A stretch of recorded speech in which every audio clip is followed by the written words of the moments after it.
Assalamualaikum warahmatullahi wabarakatuh. Alhamdulillah, salatu wassalamu ala rasulillah. Pada kesempatan yang bahagia ini kita akan menjelaskan tentang bagaimana cara pelaksanaan sholat id di rumah. Karena bisa jadi kita tidak bisa melaksanakan sholat id di lapangan karena ada halangan. Para ulama, jumhur ulama berpendapat bahwasanya dibolehkan sholat id di rumah bagi orang yang tidak bisa menghadiri sholat id di lapangan. Sebagaimana diriwayatkan Imam Al-Bukhari rahimahullahu taala bahwasanya Anas bin Malik radhiyallahu taala anhu pernah sholat di rumahnya, fajama'a ahlahu wa banihi, maka dia kumpulkan istrinya dan anak-anaknya, kemudian dia menyuruh budaknya untuk menjadi imam. Ini dalil yang dijadikan dalil oleh para ulama bahwasanya boleh sholat id di rumah. Adapun bagaimana cara pelaksanaannya, secara umum pelaksanaannya sama saja. Tidak ada bedanya kita sholat id di rumah dengan sholat id di lapangan. Bedanya kalau di rumah kita tidak melaksanakan khutbah, itu saja. Taib. Saya ingatkan kembali bagaimana cara pelaksanaan sholat id. Sebelum sholat id kita disunahkan untuk mandi, ya. Yaitu mandi tersebut kita kerjakan setelah terbit fajar agar kita mandi di hari Id, ya. Setelah itu kita disunnahkan juga untuk makan korma dalam jumlah witir, ya, mau 3, mau 5, mau 7, karena itu sunnah Nabi SAW.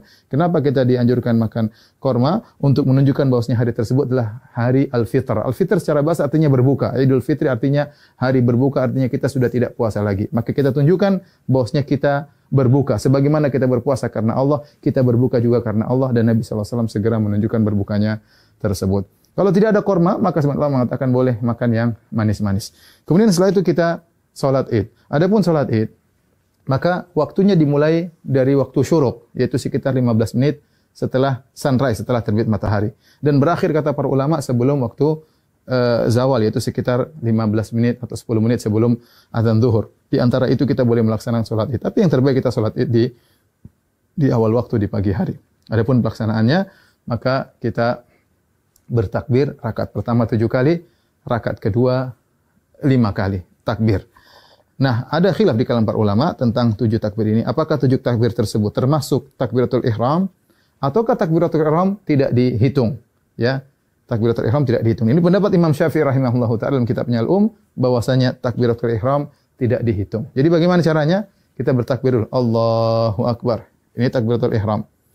Kemudian kita baca doa istiftah. Setelah kita baca doa istiftah, baru kita bertakbir 7 yang disebut dengan takbirat zawaid, takbir tambahan.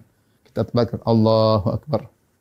Allahu Akbar. Nah, apakah di antara takbir ini ada doa khusus? Tidak ada dalil ya, dari Nabi SAW.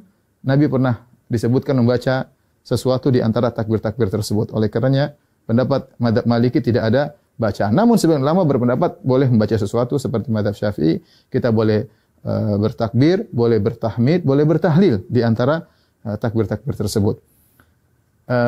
Kita ulangi, kita Allahu Akbar, takbiratul ihram, kemudian kita baca doa istiftah, kemudian kita takbir 7 kali. Allahu Akbar 1, Allahu Akbar 2, ya, Allahu Akbar 3. Antara takbir satu dengan yang lainnya kita ada jeda sedikit, apalagi kalau kita jadi imam, agar makmum di belakang bisa mengikuti kita. Kita lanjutkan Allahu Akbar 4, Allahu Akbar 5, Allahu Akbar 6, Allahu Akbar 7.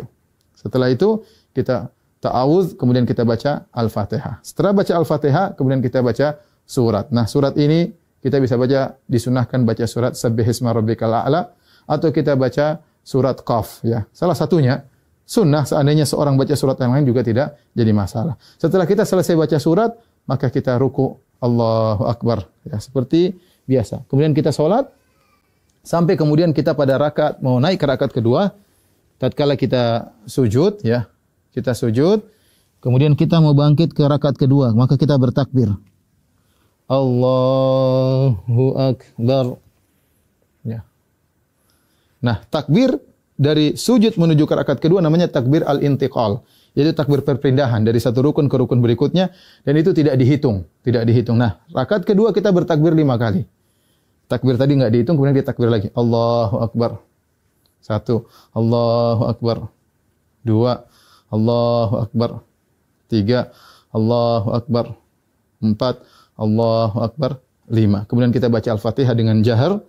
Kemudian setelah itu kita baca surat, disunahkan kita baca surat Al-Ghasyiyah atau kita baca surat Qaf, surat Al-Qamar, kita baca surat Al-Ghasyiyah atau kita baca surat Al-Qamar. Kalau tidak, kita baca surat yang lain, tidak jadi masalah. Kemudian kita selesaikan salat kita. Nah, setelah salat apakah ada khutbah? Jawabannya Anas bin Malik ketika mengumpulkan anak dan istrinya beliau tidak berkhutbah. Oleh karenanya asalnya kita tidak berkhutbah. Namun sebagian ulama seperti Ibn Qasim dari mazhab Maliki mengatakan jika berkumpul banyak orang maka ada yang berkhutbah, maka itu baik, tidak mengapa, tidak terlarang, ya.